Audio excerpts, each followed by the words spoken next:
नमस्कार छात्रों, आप सभी का मेरे चैनल पर स्वागत है। नमस्कार छात्रों। तो छात्रों, आज हम करेंगे चैप्टर नंबर 2 तलाश के बहुविकल्पीय प्रश्न उत्तर। पर वीडियो को पूरा ज़रूर देखना, क्योंकि पहले कुछ बहुविकल्पीय प्रश्नों के उत्तर हैं, उसके बाद लघु प्रश्न और फिर उसके बाद थोड़े से बड़े प्रश्न। तो वीडियो को लास्ट तक जरूर देखना। शुरू करते हैं बहुविकल्पीय प्रश्न चैप्टर 2 के।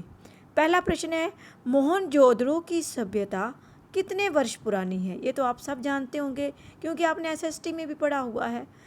तो ऑप्शन है 3000 वर्ष, 5000 वर्ष, या फिर 6000 वर्ष, या फिर 4000 वर्ष। तो आप बताएं कि कितने हजार वर्ष पुरानी है हमारी मोहनजोदड़ो सभ्यता। गैस लगाएं। लगा लिया होगा। तो ये 5000 वर्ष पुरानी है हमारी जो मोहनजोदड़ो की सभ्यता। आप अपना उत्तर अब पहले जान सकते हैं, क्योंकि आप देख सकते हैं कि आपके कितने प्रश्नों के उत्तर सही हुए। ठीक है, तो 5000 वर्ष पुरानी है मोहनजोदड़ो की सभ्यता। प्रश्न नंबर 2, सिंधु नदी का दूसरा नाम। सिंधु नदी का दूसरा नाम बताना है आपको। ऑप्शन है इंडस, इंडिया, इंदु, इंद्रनील। जल्दी से सोचो ज़रा, सिंधु नदी का दूसरा नाम क्या है इनमें से? इंडस नदी। इंडस, इसको इंडस के नाम से भी जाना जाता है। सिंधु नदी को इंडस के नाम से भी जाना जाता है। छात्रों, आप अपने माइंड में बसा लेना इस बात नाम को। पेपर में किसी भी तरीके से पूछा जा सकता है। एशिया की शक्ति कम होने पर कौन सा द्वीप आगे बढ़ा? तो कौन सा द्वीप जो था, जब एशिया की शक्ति कम हो गई थी, तो कौन सा द्वीप, कौन सा आइलैंड जो था आगे बढ़ा था? यूरोप, संयुक्त राज्य अमेरिका, इंग्लैंड, या फिर इंडोनेशिया? जल्दी से सोचो ज़रा। सोच लिया? देखो सही है या गलत। इंडोनेशिया जो था, आइलैंड जो था, वह आगे बढ़ा था। नेक्स्ट प्रश्न, तक्षशिला के अवशेष। तक्षशिला के अवशेष कितने प्राचीन थे? कितने प्राचीन थे तक्षशिला के अवशेष?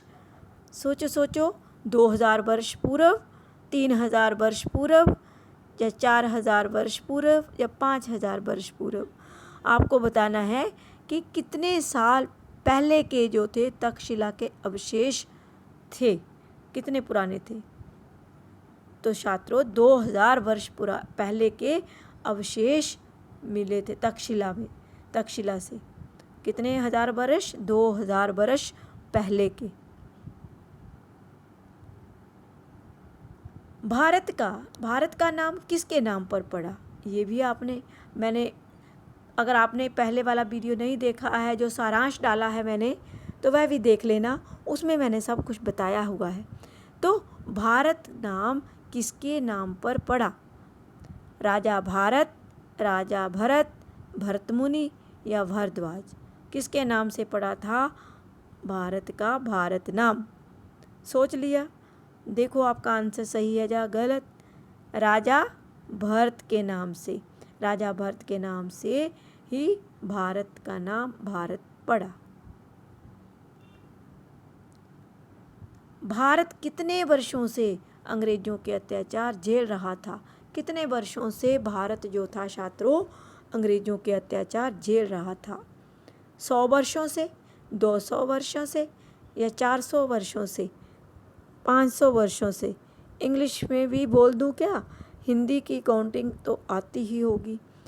200 ईयर, 100 ईयर, या 200 ईयर, या 400, या 500 ईयर? कितने वर्ष से झेल रहा था?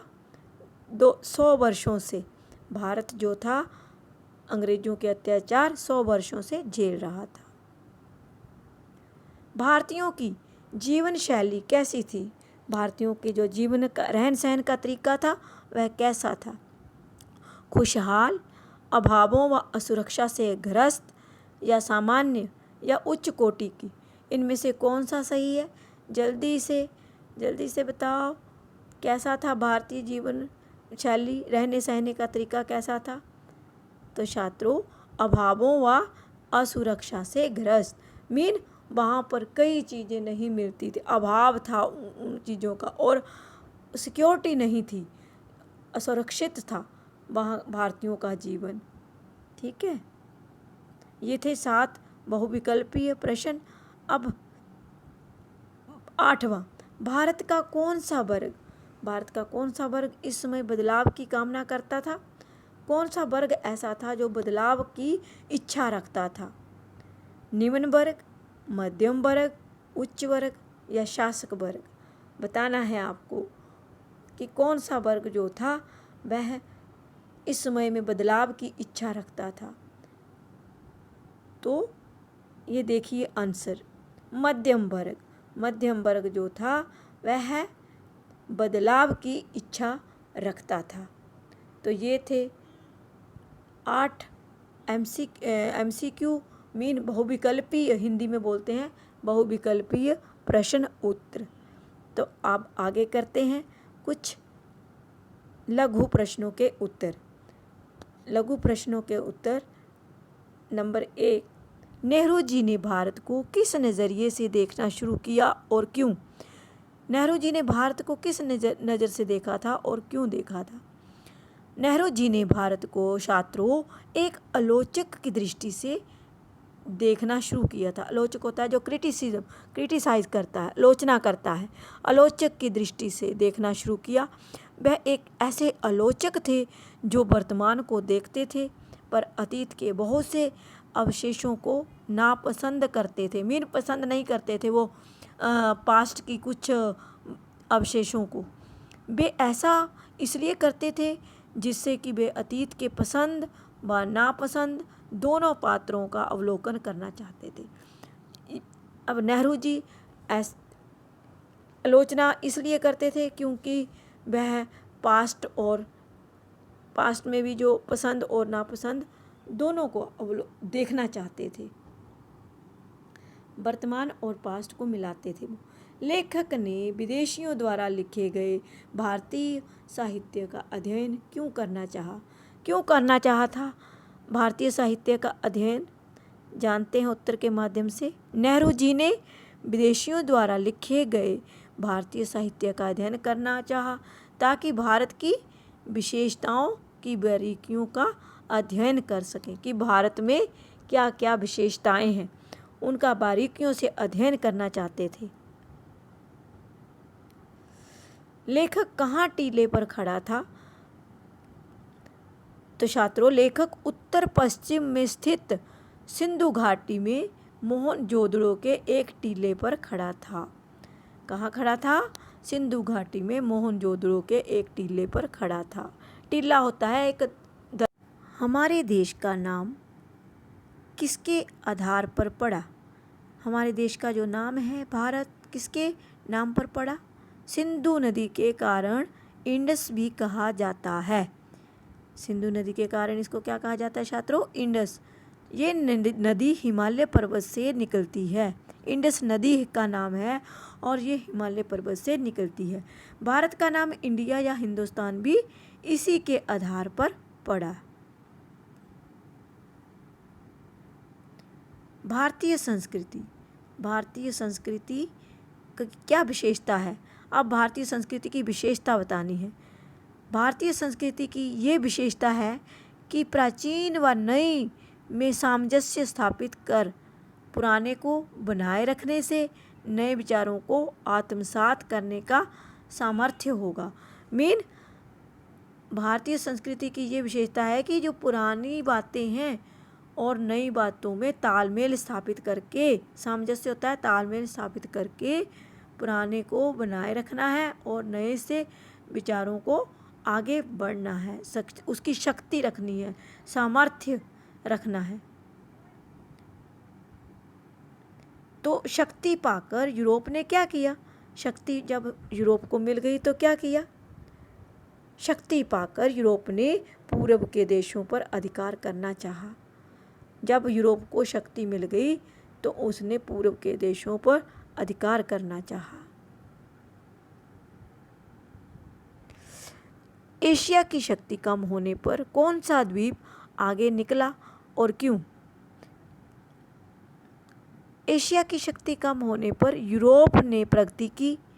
यूरोप महाद्वीप जो था वह उसने प्रगति की क्योंकि उसने तकनीकी विकास की ओर कदम बढ़ाए।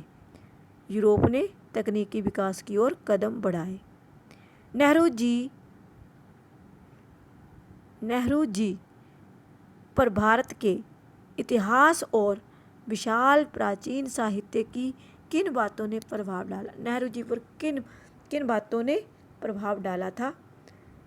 नेहरू जी पर विचारों की तेजस्विता, भाषा की स्पष्टता, सक्रिय मस्तिष्क की समृद्धि ने गहरा प्रभाव डाला था। जो विचारों नए विचार उनके उठ रहे थे और भाषा की स्पष्टता, भाषा भी एक स्पष्ट रूप से समझ में आनी चाहिए। सक्रिय शार्प माइंड और समृद्ध गहरा प्रभाव डाला।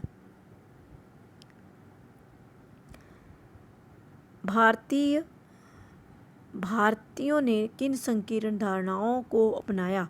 संकीर्ण जो संकुचित होते, संकीर्ण एक तंग, कुछ खुले विचार नहीं होते उसमें।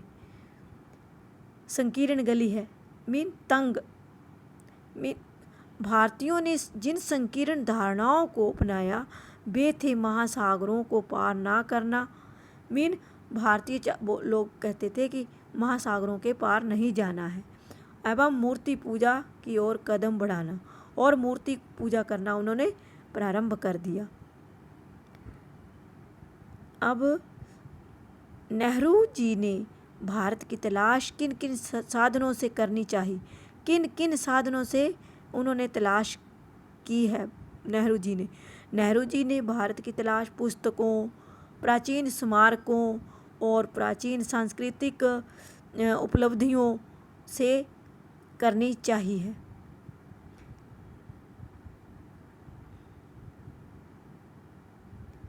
नेहरू जी स्मारकों, गुफाओं और इमारतों की ओर क्यों आकर्षित होते थे?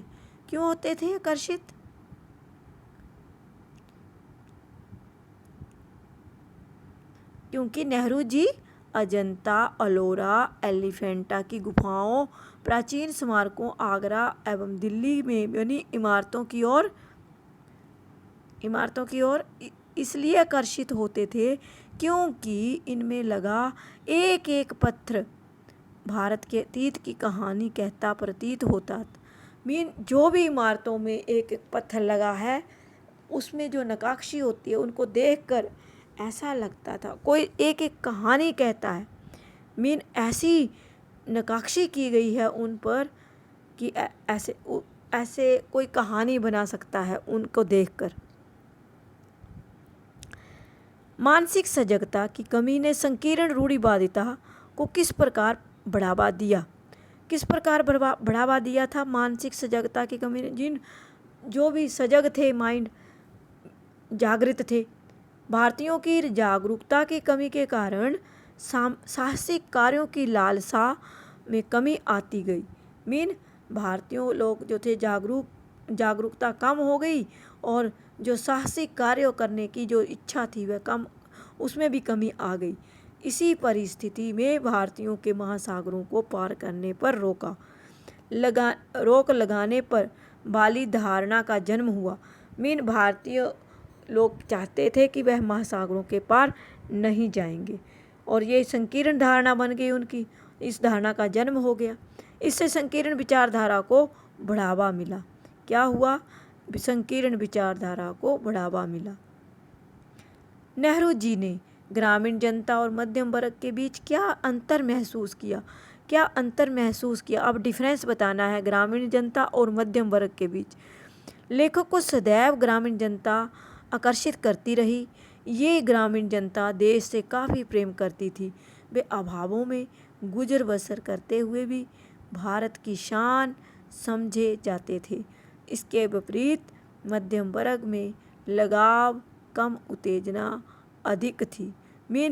उनमें जो लगाव था, मध्यम वर्ग में जो लगाव था भारत के प्रति या उन चीज़ों लोगों के प्रति, उसमें उत्तेजना अधिक थी, उत्सुकता अधिक थी और लगाव कम था। भारत के किसानों की प्रमुख विशेष समस्याएं क्या थी? उस समय भारतीय किसानों की समस्याएं बतानी है।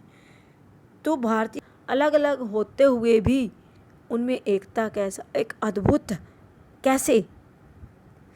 भारतीय संस्कृति में विविधता होने के बावजूद एकता प्रकट होती है। इसे कोई भी देख सकता है। इसका संबंध शारीरिक रूप से भी है। उत्तर पश्चिमी इलाके के पठान और सुदूर दक्षिण में के रहने वाले तमिल लोगों में बहुत कम समानता है, फिर भी उनमें अंदर के सूत्र एक समान है। बाहर विविधता दिखाई देती है, परंतु फिर अंदर भी सब सूत्र एक समान है। क्या है? एक समान है। नेक्स्ट प्रश्न, इस पाठ के आधार पर आर्थिक तंगी में जीते भारतीयों की दशा का चित्रण तथा उनकी विशेषताओं का वर्णन कीजिए। अब भारतीय लोगों की जो आर्थिक तंगी थी और दशा का चित्रण और उनकी विशेषताओं का वर्णन करना है। तो इस पाठ के अध्ययन से पता चलता है कि छात्रों, भारतीय जनता काफ़ी आर्थिक तंगी से जूझ रही थी। उनको अभावों में जीने की मजबूरी थी। चारों ओर क्या था? भूखमरी, गरीबी और बहुत सी परेशानियों से यहाँ की जनता त्रस्त थी। त्रस्त ग्रस्त थी, उनका सामना कर रही थी। उनके इन परेशानियों को साफ साफ चेहरे पर देखा जा सकता था। जब परेशानियाँ होती हैं तो व्यक्ति के चेहरों पर भी झलक जाती हैं कि कोई व्यक्ति परेशान है, कि क्यों परेशान है। समाज में चारों तरफ भ्रष्टाचार और असुरक्षा की भावना भी व्याप्त थी। उनकी जिंदगी विकृत होकर भयंकर रूप धारण कर चुकी थी। अब इन समस्याओं से जूझ रहा था भारतीय का किसान या लोग, तो भयंकर रूप धारण कर चुकी थी ये समस्याएं, आर्थिक परेशानियां। कुंभ स्नान पर्व के बारे में नेहरू जी ने क्या विचार दिए थे? कुंभ स्नान कितने वर्ष बाद आता है? 12 साल बाद, 12 साल के अंतराल में कुंभ का मेला लगता है। महाकुंभ स्नान को देखकर नेहरू जी को हैरानी होती थी कि इतने वर्षों से लगातार गंगा स्नान का महत्व बना हुआ है। इस देश के कई पीढ़ियों के साथ इस देश के साथ लगाव रहा है। हजारों वर्षों से उनके पूर्वज गंगा स्नान के लिए भारत के कोने कोने से आते रहे। आज भी इसकी आस्था यथावत है। जैसी की वैसी ही बनी हुई है। आज भी कुंभ के मेले में लोग विश्वास करते हैं, कुंभ के मेले में स्नान करने जाते हैं। करोड़ों लोग दूर दूर से गंगा स्नान के लिए आते हैं। आज भी, पहले भी ऐसा होता था, आज भी है, ये बना हुआ है। भारतीय संस्कृति को जानते हुए लेखकों महात्मा बुद्ध, अशोक, अकबर कैसे प्रतीत हुए? पाठ के आधार पर लिखिए। पाठ में बताया गया है उनके बारे में, तो उसके आधार पर ही बताना है कि महात्मा बुद्ध, अशोक, अकबर कैसे प्रतीत हुए। लेखकों भारतीय संस्कृति को देखने पर पता चला कि महात्मा बुद्ध ने बनारस के निकट सारनाथ नामक स्थान पर जो पहला उपदेश दिया था, वे शब्द आज भी गूंज रहे हैं। अशोक के स्तंभ व शिलालेख उसकी महानता को उजागर कर रहे हों। अकबर आज भी विद्वानों के वाद विवाद द्वारा लोगों की जो सामाजिक, आर्थिक व धार्मिक समस्याओं को सुलझाने में लगा हो। यानी सदियों के बाद भी वे संजीव प्रतीत होते हैं। जिंदा, ऐसे लगता है कि वह अभी भी जीवित हैं। कौन? बुद्ध, अशोक, अकबर। उन्होंने लोगों की काफ़ी समस्याओं को दूर किया था, तो ऐसा प्रतीत होता है आज भी। भारतीयों पर भारतीयता की गहरी छाप कैसे दिखाई पड़ती है। अब इसके बारे में बताना है कि भारतीयों पर भारतीयता की जो गहरी छाप है कैसी दिखाई पड़ती है। तो छात्रों, लेखक ने जब पूरे देश का भ्रमण किया तो पाया कि बंगाली, मराठी, गुजराती, तमिल, आंध्र, उड़िया, असमी, कन्नड़, मलयाली, सिंधी, पंजाबी, पठानी, कश्मीरी भाषी लोग मन से सभी एक हैं। इन सभी भाषाओं के जो लोग हैं अभी भी सब मन से एक हैं। सबकी एक विरासत है, नैतिक व मानसिक धारणाएं भी सभी की एक हैं। कितने ही विदेशी आक्रमणकारियों ने भारत पर आक्रमण किया और अपना साम्राज्य स्थापित किया, लेकिन भारतीयों की जो अपनी सभ्यता संस्कृति को कोई डगमगा नहीं सका, उसको कोई हिला नहीं सका। इसलिए ये कहना है कि भारतीय सभ्यता भारतीयों पर गहरी रूप से दिखाई देती है। यही कहा गया है कि भारतीय सभ्यता जो है भारतीयों पर गहरी दिखाई देती है। ग्रामीण लोगों को देखकर नेहरू जी को क्या हैरानी हुई थी। तो क्या हैरानी हुई थी? ग्रामीण लोगों को देखकर लेखक को हैरानी हुई कि उन लोगों को प्राचीन महाकाव्य रामायण और महाभारत तथा अन्य ग्रंथों के सैकड़ों पद एवं दोहे याद होते थे।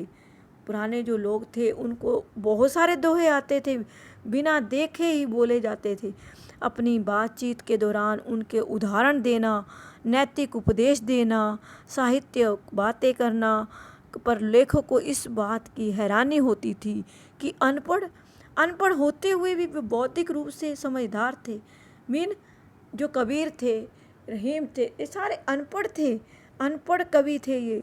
और देखो आपने छात्रों कितनी कविता के दोहे आप पढ़ते हो ना कबीर के, तो ऐसे लगता है कि ये अनपढ़ थे। उन्होंने सारे दोहा शिक्षाप्रद दिए हैं, उनसे हमें बहुत सारी शिक्षाएं मिलती हैं कबीर के दोहों से। तो छात्रों, ये थे कुछ बहुविकल्पीय और लघु प्रश्न। तो आपको मेरा ये प्रयास कैसा लगा आप कमेंट बॉक्स में ज़रूर बताना, और वीडियो को लाइक, शेयर एंड सब्सक्राइब ज़रूर कर देना।